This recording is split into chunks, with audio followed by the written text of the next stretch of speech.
नमस्कार दोस्तों, आज हम लोग बात करने वाले हैं एक ऐसे महान राजा, एक ऐसे प्रतापी राजा जिसने मोहम्मद गौरी को 17 बार हराया।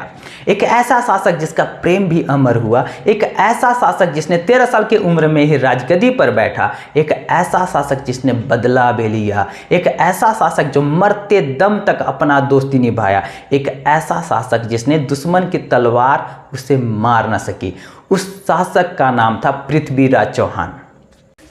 पृथ्वीराज चौहान के बारे में तो ये भी कहा जाता है कि वीरों का स्वाभिमान था, हिंदुओं का अभिमान था, शब्द वेदी बाण का ज्ञान जिसे वो पृथ्वीराज चौहान था। पृथ्वीराज चौहान का कहानी में वो सब कुछ है जो एक फिल्म को सुपरहिट बना सकती है। यही कारण है जो इस पर फिल्म बनाया जा रहा है। दिल्ली का आखिरी हिंदू शासक पृथ्वीराज चौहान। पृथ्वीराज एक ऐसा नाम है जिसका नाम सभी भारतीय बड़े ही गर्व के साथ लेते हैं। तो आज हम लोग बात करने वाले पृथ्वीराज चौहान के बारे में। इस सेशन में हम लोग वो तमाम बातें जानेंगे जो पृथ्वीराज से जुड़ी हुई है। सेशन को शुरू करने से पहले अगर आप इस चैनल पर नए हैं तो सबसे पहले चैनल को सब्सक्राइब कीजिए, साथ ही बेल आइकन को जरूर क्लिक कीजिए जिससे आने वाला वीडियो सबसे पहले आप तक पहुंच सके। तो चलिए शुरू करते हैं और जानते हैं पृथ्वीराज चौहान के बारे में। तो चलिए शुरू करते हैं। सबसे पहले हम लोग इनको जानते हैं, इनका इतिहास के बारे में और इनका जन्म के बारे में। अगर जन्म के बारे में बात किया जाए तो इसमें दो मान्यताएं देखने को मिलती है। पहली मान्यता में ये बताया गया है वो है महाकाव्य के अनुसार। कौन सा महाकाव्य? पृथ्वीराज रासो। महाकाव्य के अनुसार से ये मान्यता है कि इनका जन्म 1163 में गुजरात में के पाटन में हुआ था। जबकि दूसरी मान्यता में ये कहा जाता है कि इनका जन्म 1168 ईस्वी में हुआ था। वो भी कहाँ हुआ था? तो सोमेश्वर चौहान और कर्पूरी देवी के यहाँ गुजरात में हुआ था, राजा सोमेश्वर चौहान के घर में। ये दूसरी मान्यता थी। अगर इनका बचपन के बारे में बात किया जाए तो ये बहुत ही प्रतिभाशाली बालक थे। उस राज्य में 6 भाषाएं बोली जाती थी और ये सभी भाषा के ज्ञाता थे।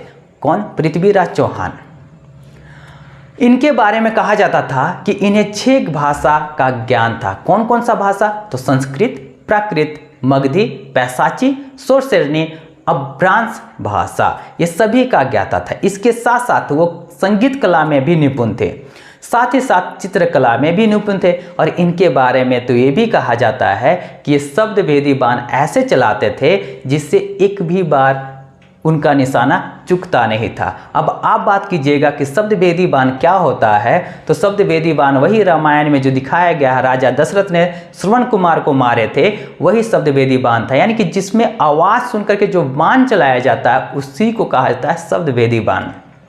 अगर बचपन का बात किया जाए तो 13 साल की उम्र में इनका पिता का मृत्यु हो जाता है। पिता के मृत्यु के बाद इन्हें राजगद्दी पर बैठाया जाता है। इनके बारे में एक किस्सा ये भी सुनने को मिलता है कि एक बार वो शेर का शिकार किए थे, वो भी बिना हथियार का। मतलब खुद अपने हाथों से शेर का शिकार किए थे, शेर को मार गिराया था। यही सब सुनने के बाद, इनके बहादुरी सुनने के बाद, इनके जो दादाजी जो थे राजा अंगौ, जो दिल्ली के राजा थे, वो अपना दिल्ली का उत्तराधिकारी नियुक्त करते हैं। किनको? पृथ्वीराज चौहान को। राजा बनने के बाद पृथ्वीराज चौहान राय पिथौरा का निर्माण करते हैं। इसीलिए इनको पृथ्वीराज चौहान को राय पिथौरा भी कहा जाता है। 13 साल की उम्र में इनका लड़ाई राजा भीमदेव के साथ होता है, जिसमें भीमदेव को बहुत ही बुरी तरीके से हरा देते हैं। अगर इनके सैनिक के बारे में बात किया जाए तो इनके पास बहुत विशाल सैनिक थे, बहुत ही निपुण और विशाल सैनिक थे।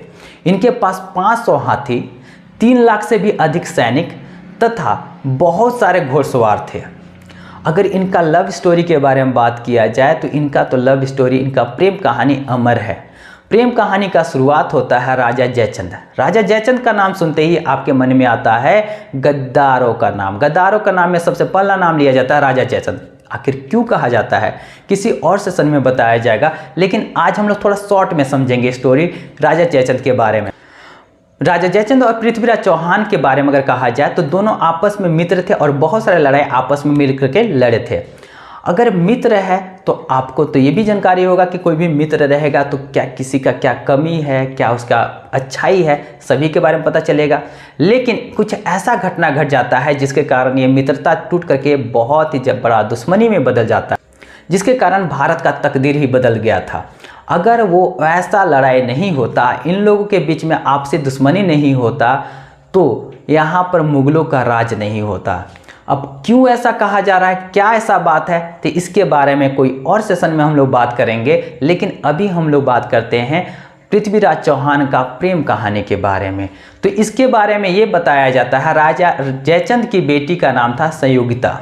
संयोगिता का स्वयंवर किया जा रहा था। अगर आपको स्वयंवर के बारे में जानकारी नहीं है तो रामायण और महाभारत में भी आपने देखा होगा कि बहुत सारे राजा लोग रहते हैं, रानी को उसमें से अपना वर को ढूंढना रहता है, चुनना रहता है, जिसको भी वो पसंद करती है वरमाला उनके गले में डाला जाता है, उस राजा के गले में डाला जाता है और उसको वर के रूप में चुनती है। यही स्वयंवर का सिस्टम है। तो वहाँ पर स्वयंवर का बुलाया गया था राजा जयचंद के द्वारा। अब बहुत सारे राजाओं को बुलाया गया था, लेकिन उस स्वयंवर में राजा पृथ्वीराज चौहान को नहीं बुलाया गया था। राजा पृथ्वीराज चौहान की जगह पर उनका एक पुतला रख दिया गया था, सीट पर रख दिया गया था। जब स्वयंवर के लिए संयोगिता को कहा जाता है, अपने वर को चुनने के लिए कहा जाता है, तो किसी भी राजा को वो नहीं चुनती है और वो जो पुतला जो रखा गया था वहाँ पर, उस पुतले के ऊपर वो वरमाला को डाल देती है।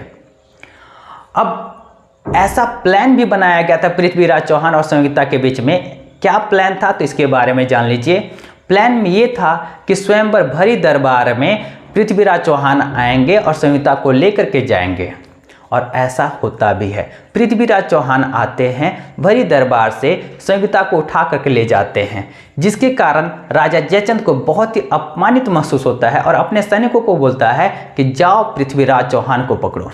और सभी सैनिक पृथ्वीराज चौहान और संयोगिता को पकड़ भी लेते हैं, लेकिन राजा जयचंद को इससे पहले पता नहीं था कि ये दोनों का प्लान बनाया हुआ है, मतलब पृथ्वीराज चौहान और संयोगिता का दोनों का प्लान बना हुआ। आखिरकार जब इसके बारे में पता चलता है तो उन्हें छोड़ना पड़ता है, और आखिरकार पृथ्वीराज चौहान और संयोगिता ने गंधर्व विवाह किया था।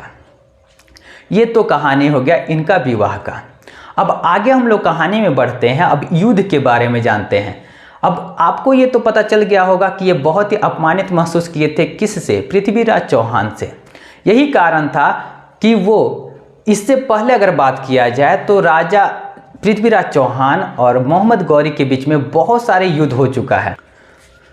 अब युद्ध के बारे में बात किया जाए तो बहुत सारे अलग अलग मान्यताएं देखने को मिलती है। पृथ्वीराज जो रासों के द्वारा लिखा, जो महाकाव्य लिखा गया है, तो इसमें यह बताया गया कि मात्र 3 लड़ाइयाँ लड़ी गई थी पृथ्वीराज चौहान और मोहम्मद गौरी के बीच में, जबकि अन्य किताब में यह भी देखने को मिलता है कि 7 लड़ाइयाँ लड़ी है, किसी में लिखा हुआ 20 लड़ाइयाँ लड़ी गई है, किसी में लिखा हुआ 21, लेकिन अधिकतर जो किताब में देखने को मिलता है 17 लड़ाइयाँ लड़ने का जिक्र किया गया है।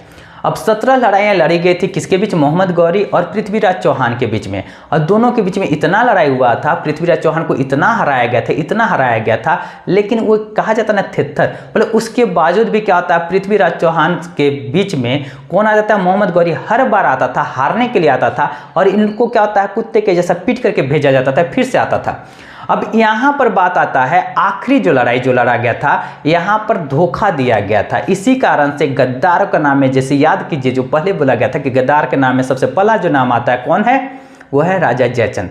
क्यों? क्योंकि ये इन दोनों का मित्रता था, और यही कारण था जो आखिरी लड़ाई लड़ा गया था मोहम्मद गौरी और पृथ्वीराज चौहान के बीच में। तो जयचंद जो रहता है मोहम्मद गौरी को संदेश देकर के भिजवाता है और बुलाता है कि यहाँ पर आक्रमण करो। कहाँ पर? पृथ्वीराज चौहान के राज में।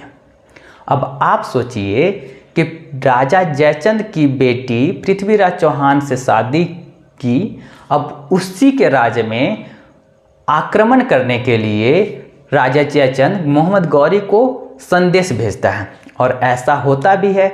और यहाँ पर पहले बताया गया था कि राजा जयचंद और पृथ्वीराज चौहान आपस में बहुत सारे लड़ाइयाँ लड़ी थी, दोनों में अच्छा मित्रता था भी था। क्या खराबी है, क्या कमी है, सभी कुछ पता था राजा जयचंद को, और यही सभी चीज़ बता देता है किसको, मोहम्मद गौरी को। और आखिरकार इस लड़ाई में मोहम्मद गौरी अचानक से आक्रमण करता है और पृथ्वीराज चौहान का हार हो जाता है। हर बार पृथ्वीराज चौहान जिस मोहम्मद गौरी को क्षमा याचना करके, मतलब क्षमा करके उसको भेज देते थे कि जाओ तुमको माफ़ किए, लेकिन पृथ्वीराज चौहान को इस बार वो क्षमा न करके वो अपने साथ ले जाता है। और इनके साथ बहुत ही ज़्यादा अत्याचार किया जाता है। ऐसा कहा जाता है कि गर्म सलाखें मतलब गर्म लोहा से इनका आँख फोड़ दिया गया था। किनका? पृथ्वीराज चौहान का। चंद्रबदाई से आखिरी इच्छा के बारे में पूछा जाता है और राजा मोहम्मद गौरी को इसके बारे में थोड़ा भनक था कि पृथ्वीराज चौहान बहुत ही अच्छा शब्दवेदी बाण चलाता है। चंद्रबदाई इस मौका का फ़ायदा उठाना चाहते हैं और दोनों के बीच में पहले ही प्लान भी बना दिया गया था कि अगर ऐसा बोला जाएगा तो हम लोग इस प्रकार से काम करेंगे। किस प्रकार से काम करेंगे तो यहाँ पर सुनिए। तो चंद्रबदाई बोलते हैं कि आखिरी इच्छा के रूप में शब्दवेदी बाण चलाने के लिए इच्छा जाहिर करते हैं, जिस पर मोहम्मद गौरी भी एग्री हो जाता है। मोहम्मद गौरी भी देखना चाहता है कि शब्दवेदी बाण में ये कितना निपुण है। इसका आँख पहले ही फोड़ दिया गया था, पृथ्वीराज चौहान का आँख पहले ही फोड़ दिया गया था।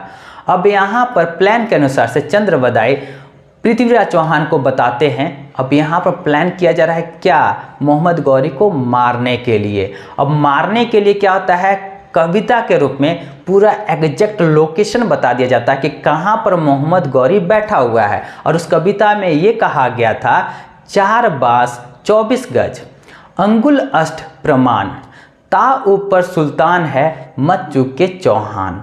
अब ये बात बोला जाता है और पृथ्वीराज चौहान के धनुष से बाण निकलता है और एग्जैक्ट जाता है मोहम्मद गौरी के पास और सीधे बाण लगता है मोहम्मद गौरी को, जिसके कारण मोहम्मद गौरी का मृत्यु वहीं पर हो जाता है।